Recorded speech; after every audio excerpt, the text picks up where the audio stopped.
дојдовме овде да порачаме на луѓето од Брвеница дека минималната плата ќе биде 16.000 денара на крајот на нашиот мандат. Гледате и самите сведоци сте дека ВМРО-ДПМН сега излегува со концепт на минимална плата, иако претходно тие предлози ги одбиваше во Собранието на Република Македонија, поднесени од наша страна, и повторно изјавуваа дека таа минимална плата ќе биде помала од онаа која што Социјалдемократскиот сојуз се обврзува да ја исплаќа на граѓаните на нашата држава. Веројатно е помала, бидејќи они мислат дека парите треба да продолжат да завршуваат на контата на нивните сметки во фирмите во Лугано и во Белизе. Токму затоа сите граѓани, токму затоа и граѓаните на Брвеница порачуваат доста се кражби, доста е нова криминална власт. Парите мораме да ги вратиме кај граѓаните. Минималната плата мора да биде достоинствена плата, меѓутоа мора да ја зголемиме и ќе ја зголемиме просечната плата на крајот на мандатот да изнесува 30.000 денари.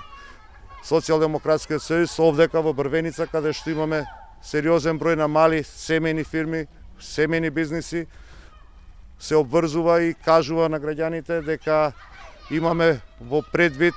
за во текот на мандатот од 4 години ги поддржуваме малите и средни предпријатија за износ од 140 милиони евра. За споредба, ВМРО-ДПМН во досегашните буџети во 11 годишното владење предвидуваше 160.000 евра годишно. Може да се направи сериозната разлика во овој концепт за нашата посветеност за помош на овие фирми, затоа што луѓето и домашните субјекти можат и морат да екзистираат. Луѓето и нашите субјекти можат и мораат да ги имаат истите и поповолни бенефиции од оние кои што Никола Груевски ги исплаќа на така наречените странски инвеститори во тир зоните.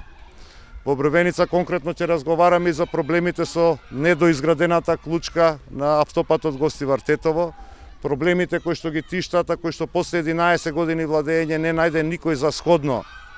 да изгради детски градинки, доволен број детска градинка, да ги згрижиме овие дечиња кои што играат по школскиве дворови. Порачуваме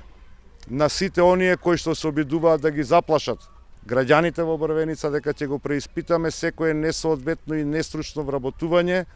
во општинската и во државната администрација, меѓутоа и ги охрабруваме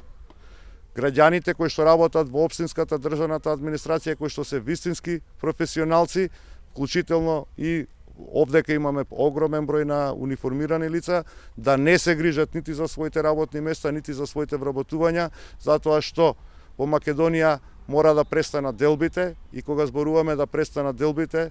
зборуваме не само меѓунационалните, туку и верските и политичките, односно партиските делби. Затоа ние градиме едно општество, секој има право да има определено политичко размислување за себе, и тоа не може да биде, или заради тоа не може да биде предмет на губење на работно место, особено не за оние луѓе кои што совесно, свесно си ја работат својата работа.